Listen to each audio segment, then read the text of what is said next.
What do you mean by scope of macroeconomics?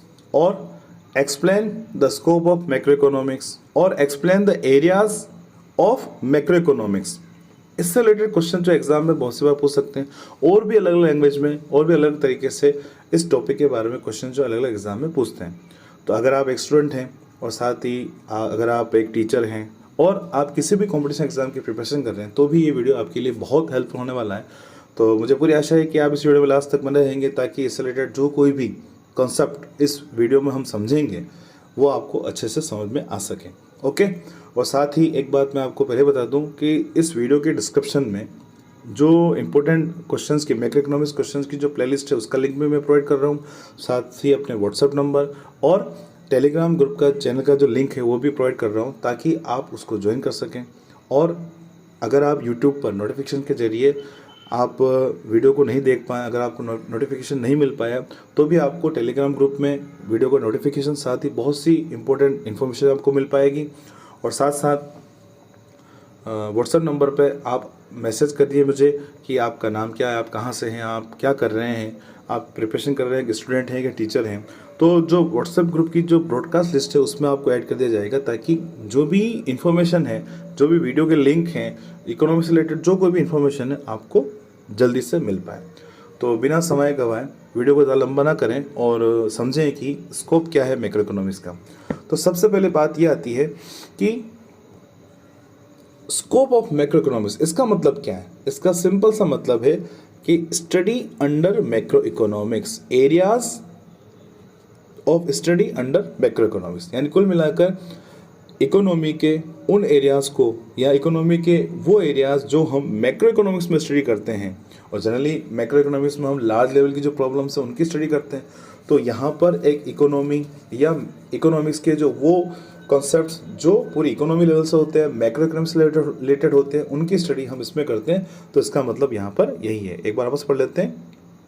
The scope of macro economics means the areas of study under macro economics. Okay, शायद ये 2 बार double बार print हो गया तो इसको आप थोड़ा सा इग्नोर कर सक रहे हैं। Next, macro economics largely deals with the following areas of study. अब इसमें मैक्रो इकोनॉमिक्स क्या क्या स्टडी का हम क्या क्या किन किन पार्ट को शामिल करते हैं। सबसे पहला है यहाँ पर theory of national income. Theory of national income क्या है? तो macroeconomics studies the concept of national income, it's different elements and methods of measurement. National income एक परिवार पे अर्न करता है ना, एक हाउस होल्ड पे अर्न करता है। पर पूरी इकोनॉमी लेवल पर नेशनल इनकम क्या होती है, कैसे उसको फाइंड करते हैं, इसके कौन कौन से मेथड होते हैं। जब हम नेशनल इनकम को फाइंड करते हैं तो उससे रिलेटेड कौन कौन सी प्रॉब्लम्स के फेस हमें करनी पड़ती है, ठीक है। और साथ साथ इसके डिफरेंट एलिमेंट्स, मतलब हम नेशनल इनकम में किन किन गुड्स को इंक्लूड करते हैं, कौन कौन सी प्रॉब्लम हमारे सामने आती है, इससे रिलेटेड एग्रीगेट्स कौन कौन से हैं, उन सब की स्टडी जो है वो हम यहाँ पर नेशनल इनकम जो वाला पार्ट है, जो कॉन्सेप्ट है, उसमें स्टडी करते हैं। तो आगे आने वाले वीडियोस में हम नेशनल इनकम क्या है, इससे रिलेटेड जो इसके मेथड्स कौन कौन से उसके बारे में स्टडी करेंगे। साथ साथ इसमें क्या प्रॉब्लम्स आती है, प्रॉब्लम ऑफ डबल काउंटिंग क्या है, वेलफेयर और नेशनल इनकम में क्या रिलेशन है, उसकी डिटेल में स्टडी आगे आने वीडियोज़ में हम करेंगे। Okay. Next, theory of employment. अब मेन बात यहाँ पर आ जाती है, थ्योरी ऑफ एम्प्लॉयमेंट क्या है। जैसे कि आप यहाँ पर देख रहे हैं, तो macroeconomics studies problems relating to employment and unemployment. It studies different factors determining the level of employment, ठीक है, the level of employment. For example aggregate supply, aggregate consumption, aggregate investment, aggregate saving.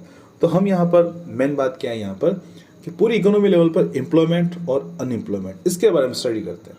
Unemployment, types of unemployment और how to remove the major problem of poverty and unemployment, इसके बारे में study तो करते ही। Main बात यहाँ पर आती है कि रोजगार के साथ एम्प्लॉयमेंट अपॉर्चुनिटीज कैसे जनरेट की जाए उसकी स्टडी करना। साथ साथ इकोनॉमी में इक्विलिब्रियम। अब इकोनॉमी इक्विलिब्रियम कब आएगा? जब एग्रीगेट डिमांड और एग्रीगेट सप्लाई ये दोनों आपस में इक्वल होंगे, ठीक है। Aggregate demand is equal to aggregate supply. तो अब एग्रीगेट डिमांड और एग्रीगेट सप्लाई क्या होते हैं उसके बारे में स्टडी करना। एग्रीगेट डिमांड के कंपोनेंट्स कौन से होते हैं उन सब की डिटेल में स्टडी करना। तो आगे आने वाले वीडियोस में हम इससे रिलेटेड जो भी हैं पार्ट उसकी स्टडी करेंगे। तो कुल मिलाकर यहाँ पर थ्योरी ऑफ एम्प्लॉयमेंट से रिलेटेड जो कॉन्सेप्ट्स हैं उनकी स्टडी हम यहाँ पर जनरली करते हैं। Next, theory of money. Theory of money simple सा है। अब हम इसमें क्या स्टडी करते हैं, तो changes in demand and supply of money. अब मनी की डिमांड और सप्लाई क्या होती है, इसमें चेंज कब आता है, ठीक है। और साथ साथ important impact on the level of employment, money से रिलेटेड क्या एम्प्लॉयमेंट लेवल पर इम्पैक्ट आता है उसकी स्टडी करते हैं। तो इसमें क्या होता है कि studies functions of money and theories relating to it. तो कुल मिला के क्या है इसमें कि मनी की demand, what do you mean by money, functions of money, what do you mean by supply of money.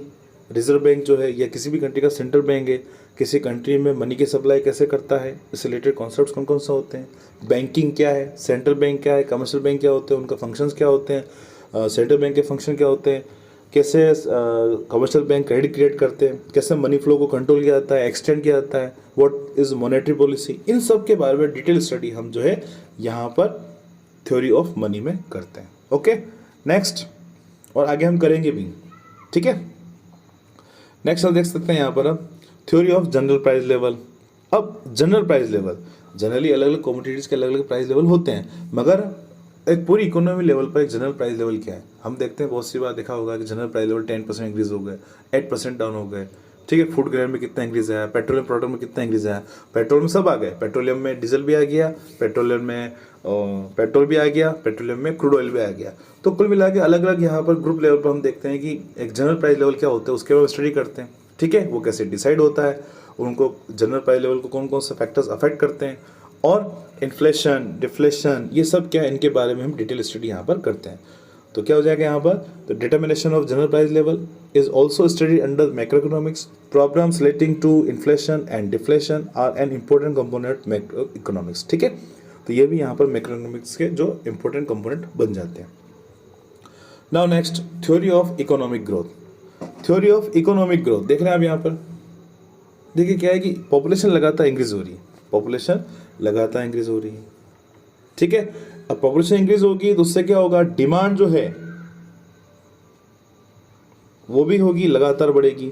Mobile की डिमांड बढ़ेगी, घर की डिमांड बढ़ेगी, व्हीकल्स की डिमांड बढ़ेगी, मिल्क की डिमांड बढ़ेगी, फूड ग्रेन की डिमांड इंक्रीज होगी, वेजिटेबल्स की डिमांड इंक्रीज होगी, एम्प्लॉयमेंट अपॉर्चुनिटीज़ की डिमांड इंक्रीज होगी। इन सब के लिए गवर्नमेंट को पॉलिसीज़ फ्रेम करनी होती हैं, किस प्रकार से बढ़ी हुई पॉपुलेशन जो विभिन्न प्रकार की जो डिफरेंट टाइप्स की जो डिमांड क्रिएट करेगी, उस डिमांड की सप्लाई कैसे हो पाएगी, तो इन सब की स्टडी हम इसमें करते हैं। तो देख सक रहे हैं यहाँ पर theory of economic growth, problems relating to economic growth is another important component of macroeconomics. Monetary and fiscal policies of government are also studied. मतलब कुल मिलाकर हम इसमें जो है मॉनेटरी और फिस्कल पॉलिसीज क्या है उसकी स्टडी इसमें करते हैं। नेक्स्ट अब यहाँ पर आ जाता है अपने सामने थ्योरी ऑफ इंटरनेशनल ट्रेड। देख रहे हैं आप next topic, 4 sectors of the economy. ये जो टॉपिक है हम आगे आने वाले नेक्स्ट वीडियो में डिस्कस करेंगे। अभी हम यहाँ पर यहीं स्टॉप करते हैं कि लास्ट पार्ट जो है ये मैक्रो इकोनॉमिक्स के एरिया में, उसमें हम देखते हैं यहाँ पर थ्योरी ऑफ इंटरनेशनल ट्रेड। अब थ्योरी ऑफ इंटरनेशनल ट्रेड कुल मिला के इकोनॉमी के 4 सेक्टर्स होते हैं, ठीक है। वो आगे आने वाले वीडियो में पढ़ेंगे, पर मैं बताता हूँ there are 4 sectors, firm sector, household sector, government sector and external sector. अब एक्सटर्नल सेक्टर जो है जो एक्सपोर्ट इंपोर्ट करता है, ठीक है। अब लार्ज वेराइटी हम एक्सपोर्ट इंपोर्ट करते हैं, उससे इंपोर्ट के पेमेंट ही हमें करने होते हैं, हमें फॉरेन करेंसी बाय करनी होती है। तो फॉरेन करेंसी को बाय कैसे किया जाता है, कौन कौन सा फैक्टर जो हैं वो फॉरेन एक्सचेंज रेट को अफेक्ट करते हैं, फॉरेन एक्सचेंज मार्केट क्या है, कैसे फॉरेन एक्सचेंज डिसाइड होती है, और एक्सपोर्ट इंपोर्ट बीओपी ये सब क्या है, इन सब की स्टडी भी हम यहाँ पर इंटरनेशनल ट्रेड के रूप में जो है या in the form of international trade हम इस टॉपिक में स्टडी करते हैं। देख सकते हैं यहाँ पर, तो macroeconomics studies issues relating to international trade, export import, exchange rate and balance of payment are the principal issues of this context, ठीक है। तो इस प्रकार से यहाँ पर हम देख सकते हैं कि जो कोई भी एरियाज है जो जनरली मैक्रो इकोनॉमिक्स के मेन एरियाज होते हैं, मेन टॉपिक्स हैं, मेन कंसर्न एरियाज हैं, उनकी स्टडी जो है as a scope of macroeconomics हम यहाँ पर स्टडी करते हैं। तो आशा है आपको इस वीडियो में मेरे द्वारा दी गई जानकारी इकोनॉमिक्स से रिलेटेड, इस टॉपिक से रिलेटेड अच्छी लगी होगी, समझ में आया होगा स्कोप ऑफ मैक्रो इकोनॉमिक्स क्या है, एग्ज़ाम में आप कैसे लिख सकते हैं। आप उसको पॉज करके आप चाहें तो उसको पॉज करके भी आप लिख सकते हैं। ठीक है, तो अगर आपको समझ में आया है तो बात वही वापस यही है, अगर आपको अच्छा लगा है, समझ में आया है, तो वीडियो को लाइक ज़रूर करें और कमेंट बॉक्स में मुझे आप ये ज़रूर बताएं कि आपको वीडियो कैसा लगा है। ठीक है, तो एक छोटा सा कमेंट और छोटा सा लाइक बनता है। और साथ अगर आपने चैनल को सब्सक्राइब नहीं किया है तो चैनल को सब्सक्राइब भी जरूर करें, क्योंकि आगे आने वाले वीडियोस में हम इसी प्रकार से जो इंपॉर्टेंट टॉपिक्स हैं इकोनॉमिक्स के उसके बारे में स्टडी करेंगे। साथ साथ आगे आने वाले वीडियोज़ में मल्टीपल चॉइस क्वेश्चन की सीरीज़ भी मैं ला रहा हूँ, ताकि आपके लिए बहुत हेल्पफुल हो जाए। बहुत से एग्जाम में, चाहे स्टूडेंट हैं, टीचर हैं, या किसी भी कॉम्पिटिशन एग्जाम की प्रिपरेशन कर रहे हैं, तो वो सीरीज़ आपके लिए बहुत इंपॉर्टेंट होगी। Okay, thank you, thanks for watching economics Guruji, bye bye.